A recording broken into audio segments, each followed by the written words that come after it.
everyone. Welcome to the Cultivate podcast from the Grove Church. I'm Charlie Lofton, the lead pastor there, and thank you so much for joining us. And if you've been around for the last several episodes, we have been talking about, and kind of along with the sermon series that we're doing as we're recording this, we've been talking a little bit about people who are deconstructing and people who, for one reason or another, are leaving church or walking away from the faith even, or just have a lot of significant questions about whatever, about God, about life, and about is any of this even real? And very often it comes from just kind of theological questions, or it comes very often from hurt that comes from the church or from family or from individual people. And it just starts to make people ask a lot of questions. And so we spent some time just talking about where that comes from. Talked a little bit about how we as Christians who maybe aren't struggling in that way can really love and support and empathize better with people who are asking a lot of good questions. And then we spent some time just kind of talking about how to rebuild. And so if this is the first episode that you're joining, I'd encourage you to go back. And because what we've been doing actually for the last few episodes, we kind of did a 5-week series at the church as we're kind of talking through some of these issues. And with each one of these sermons that we've done, I feel like that there's like a big picture question that kind of goes along with it that you can't really necessarily answer also in a sermon. And so it's kind of a bit of a supplement to that. And in week 4 of the series, and again, if you were a part of that, then you know, otherwise you can, same place you got this podcast, you can see this message. But Mark talked about kind of why being a part of a church is really important.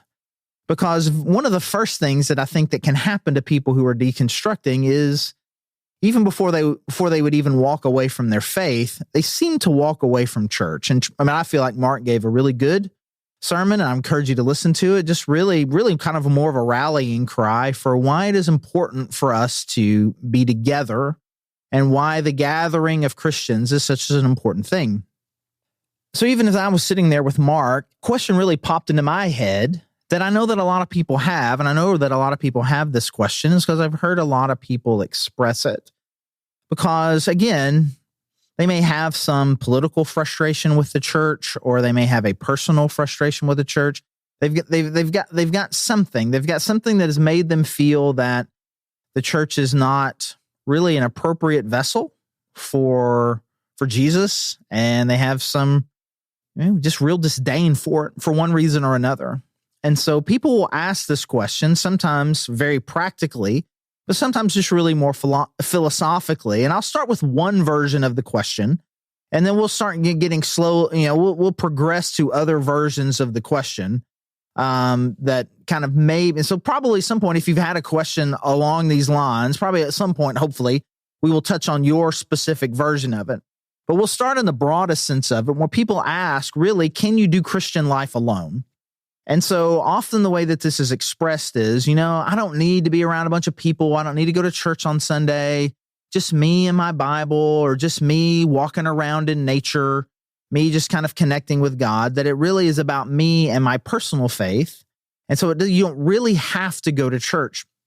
So in the broadest sense, the answer to the question, can you do the Christian life alone? The answer to that question is no. I mean, at its simplest, the answer is no. Because if you just look at what Jesus had to say, you just look at kind of his attitude, his vibe, and what he would describe kind of life with God is like, everything had a lot of one another's attached to it. Love one another, serve one another, be kind to one another, forgive one another. It just seemed like almost everything that he said was tied around how we are supposed to treat one another. That in Jesus' mind, a pursuit of a relationship with God, while requiring an individual decision and an individual commitment, really was a collective experience. It was something that was by design meant to be done with other people. And so you really can't be who Jesus called you to be by yourself. It's just simply not possible. And I think we read the Bible, we read the commands and the thing that Jesus says, and it says, you do this, don't do this. Almost every time, those commands are plural commands. If we were to translate the Bible into Southern, it would be y'all. It'd be y'all. The Bible. It would never say you. It would almost always say y'all. Y'all need to. How do you spell Neeta? Need.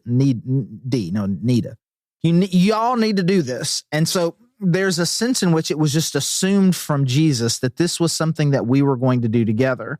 And again, if you think about the Bible thematically as a whole, it's always been that way. Sin came into the world by two people. The sins of one person in Israel were counted for against all of them. So for bad and for good, the redemption came to the whole group. The problems came, even if they were done by one person, came to the whole group. God has always dealt with his people corporately. He's always thought of us as his people, as Jesus, the metaphor he used, that we are his bride. It does not say that we are individually millions of Jesus's brides. We collectively are. And so there's just a strong sense that this was meant to be done together. And so you can't do it alone. Well, let's take it a step further then. Okay, well, I'm not talking about necessarily doing it alone. I mean, no one can be alone. You got to be around other people. So you may be saying, can you be a good Christian and not be involved in a church? Now we're getting, I think, a little better into it. And so here's what I'm not going to do. I'm not going to sit here and just kind of try to find a handful of verses in the New Testament that talk about gatherings. And there's one that gets used a lot in Hebrews. I guess if I quote it to you, then I'm using it. But there's one in Hebrews that talks about how we're not, Hebrews 10, 24 and 25, about how we're not supposed to give up assembling together as some people do. And it talks about the gathering. And again, Mark's sermon really kind of pushed that. I'm not going to use verses that kind of to try to gotcha, because most people who are struggling on this level don't want to be convinced by 5 or 6 Bible verses. So let's just think about it for a little bit. Can you do it without church? And I have a clever kind of quippy answer that I give that I don't want anybody who's really struggling with this to take any offense by it. But this has kind of been my experience. There's a little bit when I hear people ask that question that my first response very often is like, it's kind of in the same way that people talk about communism, which may be like, that's not at all what you expected for me to say. Communism, if you think about it, it's right. Like everybody has the same, we all work together and we all have the same amount and we're all taking care of each other. And there's no, it just, when you hear it perfectly described, you think, man, that's a great idea. What if we all just collectively took care of each other? There weren't any poor, there weren't any super rich, and we all just loved and took care of each other. It is a beautiful picture in theory. But in fact, in all the times that it has been tried, it has never been successful, which allows people who are really, really into that sort of philosophy to say, well, it's because it hasn't really been tried yet. And so my answer to the question is like, can you do the Christian life without church? So how about say this? Can you do the Christian life without church? Can you do it well? It's been tried. I theoretically, without being connected to a local church, you could have a thriving relationship with God, theoretically. But in practicality, the people, it just seems like it always leads to more discouragement and more isolation. And so I would caution against it, because again, like we said before, can we do the Christian life alone? You can't do it alone. Can you do it without church? Theoretically. But here's what it would begin to look like. And you see this. This is a progression that I've seen. I am old enough now to have seen many iterations of this kind of just in the church at large or individual people. It starts with, I walk away from the church and instead of, I'm going to do a home church. I'm going to do a home church and I'm going to get just a few people in my neighborhood, a few of my friends together. And we're just gonna meet in my house, and we're just have essentially what people would call a Bible study. But maybe we're also gonna have a sermon. Maybe we're gonna have, maybe we'll worship together. And then you realize, and you kind of study the Bible together, and you see that there are all these different things that God has called you to do to kind of reach out to the community. And all of a sudden, you got kids that need to be taken care of, and And suddenly you got to work with other people's schedule, and you realize, hey, there's a lot of diversity of people here. And so I think maybe the women should get together every now and then, just the women, or maybe the guys should get together. And next thing you know, you have created a structure very similar to what a Sunday morning local church would be. All you've really done is you've scaled it down and changed the location. And so even the people who are doing it by, quote, not going to church end up typically going one of two ways: recreating a different structure, but essentially, which is a church, or they end up kind of discouraged, and it just kind of becomes another step in their process. And so I strongly encourage you, if you have feel like for whatever reason you have had to walk away from what is considered the corporate church, right? The structure of it, I would strongly recommend against trying to do the Christian life alone. It's not possible. It's just not possible. You are created as a social person. You are created as someone who is meant to be in relationship. The Christian life is full of those commands. But if you feel like you need to step away, then what you're going to do, you need to create those elements in some way, even if it's on a smaller scale. But again, I've seen enough iterations of this, is that in the long run, they either become churches or they fade away. And so for short seasons, I think it's a good idea. I mean, it can be a good idea to kind of do something like that. But again, it's going to go one of two directions. It's going to become something, or it's going to fade. And my strong encouragement, because again, this is not, I'm not talking about what the Bible says, what's right and wrong. I'm just talking about somebody who has been around a very, very, very long time. The people that I know who have vibrant, thriving relationships with God, are growing in their faith, doing well spiritually, personally, are connected in real ways to groups of other Christians. That's just that's by design of who we are, and by God's design for us. And so the answer to the question, can you do Christian life alone? No. Can you do it apart from church? Sure, theoretically, at least for a little while. But I think underneath all of that is a deeper, more serious question that I think that a lot of people are asking. Is the corporate church, as it is structured in America right now, is it I'll say irreparably flawed? So flawed meaning it's got big problems, and the big problems it has are so bad they can't really be fixed. And so what really needs to happen is the whole institution needs to go away. Now we're getting to kind of at the core of what a lot of deconstruction is. You think about, there is a structure. There is a structure that is the church, and it is so irreparably flawed. It has done so much damage, and the damage is built into its systems that it can't work.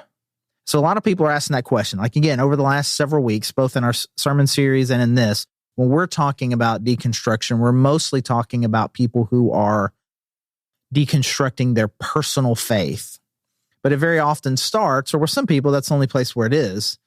Does the institution of the church, does it need to be torn down? Wow. I mean, that's such a complicated question. Would I say that the church is irreparably flawed? I think I struggle with the word irreparably. What if I were to ask that about you individually? Are you irreparably flawed? You personally? I would say the answer to that question is no. I mean, I think it is at the core of Christian theology that there's no such thing as irreparably flawed if Jesus Christ and God the Father are involved. There is nothing about you individually that the blood of Jesus, the death and resurrection of Jesus, cannot make new, bring to life. I mean, these are the images that Jesus used all throughout the New Testament, bringing life from death, making something old new. You can't take something old and make it new. It's not possible. By definitions of those words, you cannot do it. And you cannot take something dead and make it alive. These are things that they can't do. So if there's anything that is irreparably flawed, it is the human condition. But that's not the case because of what Jesus Christ is able to do, to resurrect, to make new, to clean, to those sorts of things. So if it's true of you individually, what about two of you? Together, are you irreparably flawed? Is your relationship irreparably flawed? No, it's not. About 3 of you, 4 of you, 5 of you, 100 of you, 200 of you. So nothing is irreparably flawed. Certainly not when the redemption and the new life that can come from Jesus Christ can be there. Now, we can keep going a different direction and say, well, but we're not necessarily talking about the people. I'm talking about the institution. I'm talking about are there some churches, individual small c churches, that their theology and their systems and their perspectives are so bad that they need to completely start over? Absolutely. And are there some things that are so entrenched in the Christian church that, like, collectively we just don't see these sorts of flaws, and it just seems like no matter what you try, these same problems keep coming up? I may be hard to disagree with that. I mean, the church in America is struggling. It is historically made some bad decisions, and it just seems to continue to repeat some of them. And so there are some people then that are very revolutionary about that and want to create an entirely different system. And if it is built on the gospel of Jesus Christ and the love of God and the redemption story that comes through the cross and the desire to really just kind of do the one another's, I wish people like that nothing but success. I really do. Now, if you've been around me, if you've been around the Grove Church at all, you would understand. You come to our church, and it is very everything about it is structured like a church. I mean, from the way that we do Sunday mornings to the way we do small groups. So, we got a lobby like everybody. We got a kids ministry like everybody. We got a youth ministry. Structurally, it's the same.